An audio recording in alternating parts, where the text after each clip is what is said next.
ইন্নাল হামদুলিল্লাহ আসসালাতু ওয়াসসালামু আলা মাল্লা নবিয়্যা বাদা। আসসালামু আলাইকুম ওয়া রাহমাতুল্লাহি ওয়া বারাকাতুহু। প্রিয় দিনী ভাই বোনেরা, আপনারা সকলে কেমন আছেন? আলহামদুলিল্লাহ, আল্লাহর অশেষ কৃপায় আপনারা সকলে ভালো আছেন এবং আপনাদের দোয়ার জন্য আমি অনেক ভালো রয়েছি। তো আপনারা অবশ্যই দেখতে পেরেছেন যে আজকের বিষয়টি হলো লাইলাতুল কদর নিয়ে। তো আসলে লাইলাতুল কদর কি এবং লাইলাতুল কদরের এত ফজিলত কেন? যেহেতু ভিডিওটি আপনারা সকলে ওপেন করেছেন, আমিও আপনাদের জন্য এই লাইলাতুল কদরের বিষয়টি ভালো করে আপনাদের সামনে কিছুটা আলোচনা করার চেষ্টা করব এবং এই লাইলাতুল কদরের ফজিলত নিয়ে আপনাদের সামনে আলোচনা করব। তার সাথে রমজান শরীফের মধ্যে কোন দিনকে লাইলাতুল কদর হিসাবে ধরা যায়, বা আমরা এই লাইলাতুল কদরকে কোন দিন আমরা লাইলাতুল কদরকে তলাশ করব, রাসূলুল্লাহ এর কি বলেছেন, তো তার থেকে হাদিস থেকে কি পাওয়া যায়, হাদিসের আলোকেই আপনাদেরকে, কোরআন হাদিস এবং তাফসীরের আলোকেই আপনাদের সামনে আলোচনা করার চেষ্টা করব ইনশাআল্লাহ। তো আপনাদের কাছে ছোট্ট একটা রিকোয়েস্ট, আপনি যদি কোনো চ্যানেলে নতুন কোনো দর্শক হয়ে ভিডিও দেখতেছেন, ওইরকম হয়ে থাকেন, তাহলে অবশ্যই সাবস্ক্রাইব করে আমার সাথে থাকুন। তো আমি প্রথমে আপনাদের সামনে একটা আয়াত তিলাওয়াত করব। আউযু বিল্লাহি মিনাশ শাইতানির রাজিম, বিসমিল্লাহির রহমানির রহিম। ইন্না আনজালনাহু ফি লাইলাতিল কদর ওয়া মা আদরাকা মা লাইলাতুল কদর লাইলাতুল কদরি খায়রুম মিন আলফি শাহর তানাজ্জালুল মালাইকাতু ওয়ার রূহু ফিহা বিইজনি রাব্বিহিম মিন কুল্লি আমর সালামুন হিয়া হাত্তা মাতলাইল ফাজর। তো আমি আপনাদের সামনে সূরাতুল কদর তিলাওয়াত করছি, আপনারা অবশ্যই বুঝতে পেরেছেন। তো সূরাতুল কদরের মধ্যে লাইলাতুল কদরের ফজিলতটা, লাইলাতুল কদরটা উল্লেখিত, বা লাইলাতুল কদরের দলিল হলো সূরাতুল কদর। কেননা অনেক রাত রয়েছে আমাদের সামনে, যেমন লাইলাতুল বারাতের রাত রয়েছে এবং লাইলাতুল মেহরাজের রাত রয়েছে এবং অনেক রাত রয়েছে। সব রাত থেকে গুরুত্বপূর্ণ, ফজিলতপূর্ণ, কোনো সন্দেহ ছাড়া রাত, সেই রাত হলো লাইলাতুল কদর।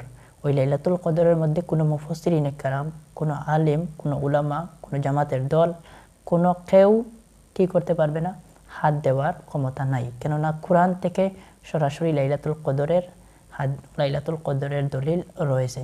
এবং সব রাত থেকে গুরুত্বপূর্ণ এবং ফজিলতপূর্ণ রাত হলো লাইলাতুল কদর। লাইলাতুল কদরের চেয়ে ফজিলতপূর্ণ রাত হতে পারে না।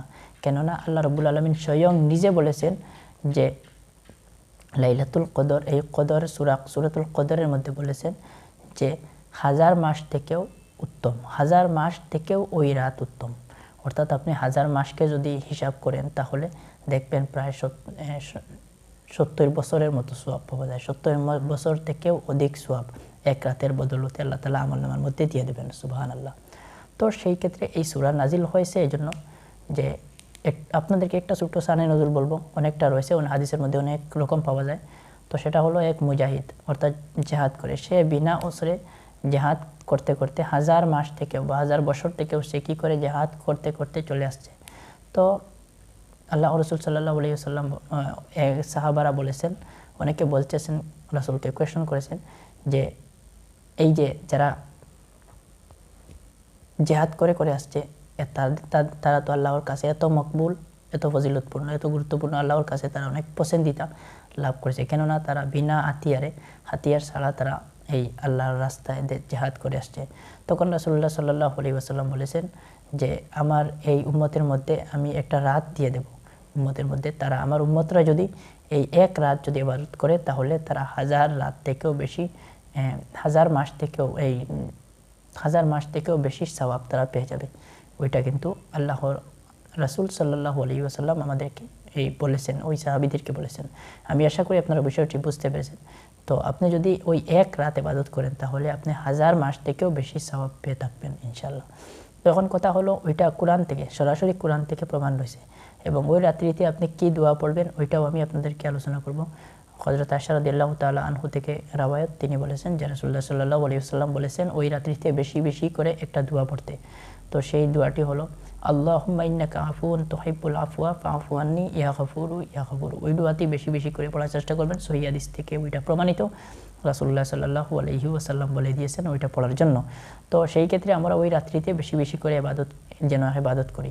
ওই রাত্রিতে কোরআন শরীফ নাজিল হয়েছে, ইন্না আনজালনাহু ফি লাইলাতিল কদর। এই কোরআন শরীফকে আল্লাহ রাব্বুল আলামিন অবতীর্ণ করেছেন ওই লাইলাতুল কদরের রাত্রিতে। আমরা সকলে জানি কোরআন শরীফের মধ্যে আরেকটা আয়াত রয়েছে, শাহরু রমাদান আল্লাযী উনজিলা ফীহিল কুরআন। আল্লাহ রাব্বুল আলামিন ওই পবিত্র কোরআনকে মুকম্মল এই পবিত্র কোরআনকে এই নাজিল করেছেন রমজান শরীফের মধ্যে। তো রমজান শরীফের কোন দিন নাজিল করেছেন? সেটা হলো ইন্না আনজালনাহু ফি লাইলাতুল কদর, অর্থাৎ লাইলাতুল কদরের মধ্যে আল্লাহ রাব্বুল আলামিন এই কোরআন শরীফকে নাজিল করেছেন।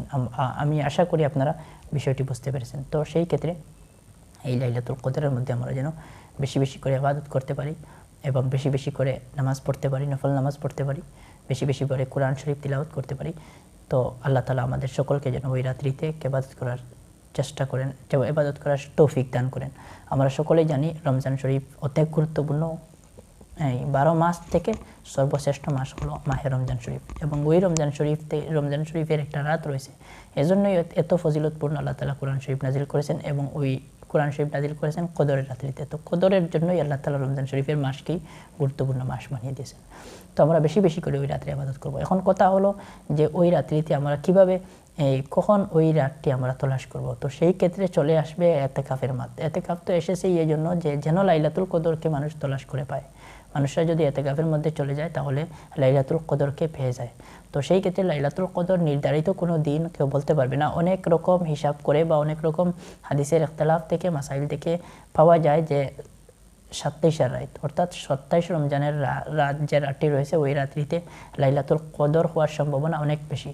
রাসূলুল্লাহ সাল্লাল্লাহু আলাইহি ওয়াসাল্লাম বলেছেন যে তোমরা কি করো, লাইলাতুল কদরকে তলাশ করো রমজান শরীফের শেষ 10 দিনের মধ্যে। অর্থাৎ রমজান শরীফের যে শেষ 10 দিন রয়েছে ওই শেষ 10 দিন থেকে সেই শেষ 10 দিনের মধ্যে তোমরা রমজান শরীফ এই লাইলাতুল কদরকে তলাশ করো। এখন কথা হলো আপনার এই শেষ 10 দিনের মধ্যে কোন দিন হতে পারে?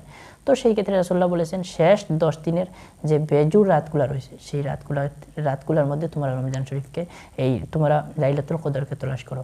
তো সেই ক্ষেত্রে হতে পারে 21 তারিখ লাইলাতুল কদর হতেই পারে, না হয়ে হয়তো লাইলাতুল কদর 23 তারিখও হতে পারে, 23 রমজান হতে পারে, 27 রমজানও হতে পারে, 29 রমজানও হতে পারে, 25 রমজানও হতে পারে। এই বেজুরা রাত, এই 5টা রাতের মধ্যেও হয়তো লাইলাতুল কদর হতে পারে।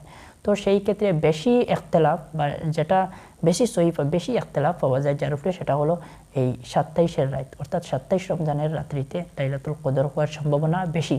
তো সেই ক্ষেত্রে নাও হতে পারে, 27 রমজানে নাও হতে পারে। তো সেই ক্ষেত্রে কোনো মানুষ যদি মসজিদের মধ্যে ইতিকাফের নিয়তে ঢুকে যায় তো সে যেন এই 10 দিনের মধ্যে, তো এই 10 দিনের ভিতরেই কিন্তু লাইলাতুল কদর রয়েছে, লাইলাতুল কদরকে পেয়ে যাব। তো আমি আশা করি আপনারা বুঝতেছেন যে লাইলাতুল কদরকে কখন পাবেন।